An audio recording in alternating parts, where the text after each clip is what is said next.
আসসালামু আলাইকুম প্রিয় দর্শক, আমি শেখ আলামিন এগ্রো ফার্মের পক্ষ থেকে আপনাদের সবাইকে স্বাগতম এবং অভিনন্দন। আশা করি আপনারা সবাই ভালো আছেন। আপনাদের দোয়া এবং ভালোবাসায় আমিও ভালো আছি।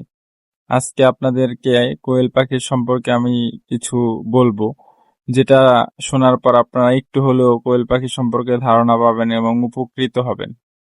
যারা কোয়েল পাখিকে ডিমের জন্য লালন পালন করেন তারা মূলত যে ভুলগুলো করেন, আপনার কোয়েল পাখিকে বয়স অনুযায়ী খাবার দেন না, আবোল তাবোল খাবার দিয়ে এদেরকে আপনারা নষ্ট করে ফেলেন, পেটের ভিতর চর্বি জমিয়ে ফেলেন, এর ফলে এরা ঠিক মতন ডিম দেয় না। এদেরকে প্রথমে শুরু থেকে 30 দিন বয়স পর্যন্ত ব্রয়লার স্টেটার এবং সোনালী স্টেটার দুইটার একটা খাবার দিন।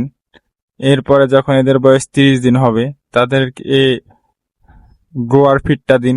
গোয়ার ফিডটা দেওয়ার পর যখন এরা মোটামুটি 70% ডিমে চলে আসবে, তখন আপনার গোয়ার ফিডের সাথে আপনার লেয়ার ফিডটা মিক্স করে খাওয়াবেন। এতে করে আপনারা ভালো রেজাল্ট পাবেন। মোটামুটি 70 থেকে 80%, 90% পর্যন্ত আপনারা প্রোডাকশন পাবেন।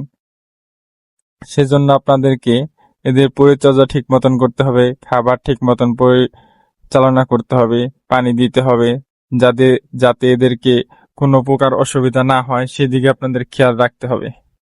এদেরকে ঠিক মতন পরিচর্যা করলে এরা আপনাকে ভালো একটা রেজাল্ট দেবে। এতে করে আপনাদের অনেক উপকার হবে এবং আপনারা অনেক তাড়াতাড়ি সাকসেস হতে পারবেন। আমার এখানে মোটামুটি 100টি পাখি আছে। 100টির মধ্যে আমি নিয়মিত 85%, 90%, 98% পর্যন্ত আমি ডিম পেয়ে থাকি। কারণ এদেরকে আমি পরিচর্যা, অন্যান্য যে যাবতীয় জিনিসগুলো আছে সবগুলো আমি ঠিক মতন মেনটেন করি এবং এরা অনেক চঞ্চল দেখেন। আমি এদেরকে সবসময় যখন যে ভিটামিনটা প্রয়োজন হয়, বেশ করে ডিম পাড়া কোয়েল পাখির জন্য ইসেল, রেনা WAD3E, জিসবেট এগুলা দিবেন। এতে করে অনেক উপকৃত হবে এবং ভালো একটা রেজাল্ট দিবে। সেজন্য আপনারা সবসময় খেয়াল রাখবেন কোয়েল পাখির যে কখন কোন ভিটামিনটার অভাব হচ্ছে। যদি আপনারা সবকিছু ঠিক মতন মেনটেন করতে পারেন তাহলে আপনারা কোয়েল পাখি থেকে 80 থেকে 90% প্রোডাকশন 100% পাবেন। সেজন্য একটু চেষ্টা করতে হবে। দেখুন, সারাদিন কাজ করার পর যখন রাতের বেলা ডিমগুলোকে আমি তুলতে আসি, তখন সারাদিনের কষ্টটাকে আমি ভুলে যাই।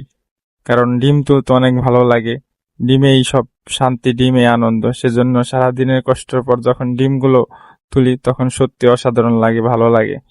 ধন্যবাদ।